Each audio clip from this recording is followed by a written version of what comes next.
கர்த்தருடைய பரிசுத்த நாமத்திற்கு மகிமை உண்டாவதாக. இந்த நாளிலும் சிறிது நேர தியானத்திற்காக எடுத்துக்கொண்ட வேத பகுதி 2 தீமோத்தேயு 2ஆம் அதிகாரம் 1ஆம் வசனம். ஆதலால் என் குமாரனே, இயேசு கிறிஸ்துவில் உள்ள கிருபையில் பலப்படு. பிரியமானவர்களே, நாம் எவற்றில் பலப்பட வேண்டும் என்றால் கர்த்தராகிய இயேசு கிறிஸ்துவினுடைய கிருபையில் பலப்பட வேண்டும். அப்படி என்றால் கிருபை என்பது என்ன? கிருபை என்பது தகுதி இல்லாதவர்களுக்கு கர்த்தர் கொடுக்கக்கூடிய ஈவுதான் கிருபை. ஆம் பிரியமானவர்களே, தகுதி இருக்கிறவர்களுக்கு அல்ல, தகுதி இல்லாதவர்களுக்கு கர்த்தர் கொடுக்கக்கூடிய, கர்த்தர் பாராட்டக்கூடிய ஈவுதான் கிருபை.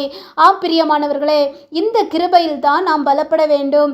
இந்த கிருபையில் தான் பலப்படு என்று பவுல் தீமோத்தேயுவுக்கு ஆலோசனை கூறுகிறார்.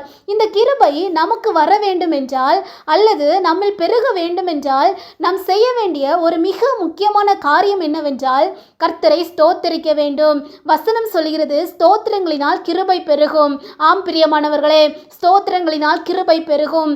பிரியமானவர்களே, நம் வேதத்திலிருந்து தனக்கு வந்து பிரச்சனையில் துதித்து ஆண்டவரிடமிருந்து கிருபையை பெற்று தன்னை பலப்படுத்தி கொண்டு ஜெயத்தை பெற்ற ஒரு நபரை குறித்து பார்க்கலாம்.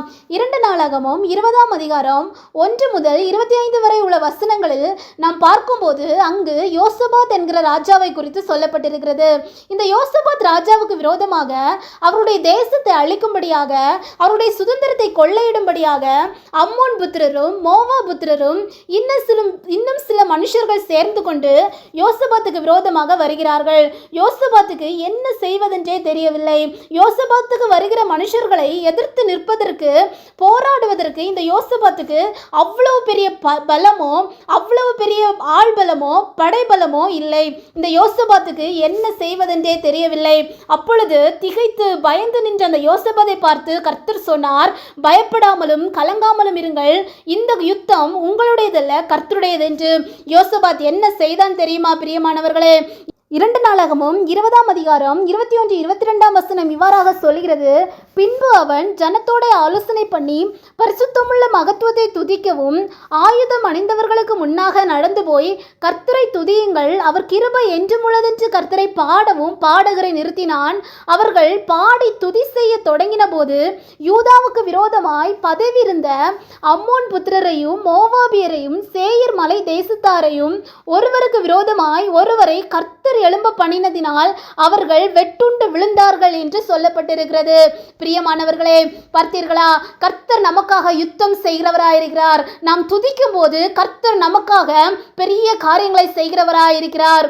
ஆம் பிரியமானவர்களே, நம்முடைய வாழ்க்கையிலும் யோசபாத்துக்கு வந்த பிரச்சனைகளை போன்று பெரிய பிரச்சனைகள் வரலாம். நம்முடைய திராணிக்கு மிஞ்சியும் பெரிய பிரச்சனைகள் வரலாம். நமக்கு பணபலமோ ஆள்பலமோ எதுவுமே இல்லாமல் இருக்கலாம். கவலைப்படாதீங்க. நம்முடைய கர்த்தர் நம்முடைய பிரச்சனைகளை மேற்கொள்வதற்கு அல்லது அந்த பிரச்சனைகளை தாண்டி செல்வதற்கு கிருபையை தருவார்.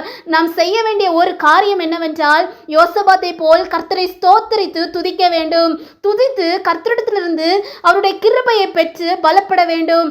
அப்படி செய்தோமானால் கர்த்தர் நமக்கு விரோதமாய் வருகிற எல்லா பிரச்சனைகளையும் மேற்கொள்வதற்குரிய கிருபையை நமக்கு தருவார். எல்லா பிரச்சனைகளையும் தாண்டி செல்வதற்குரிய கிருபையை நமக்கு தருவார். பிரியமானவர்களே, நாம் ஜெபிப்போமா?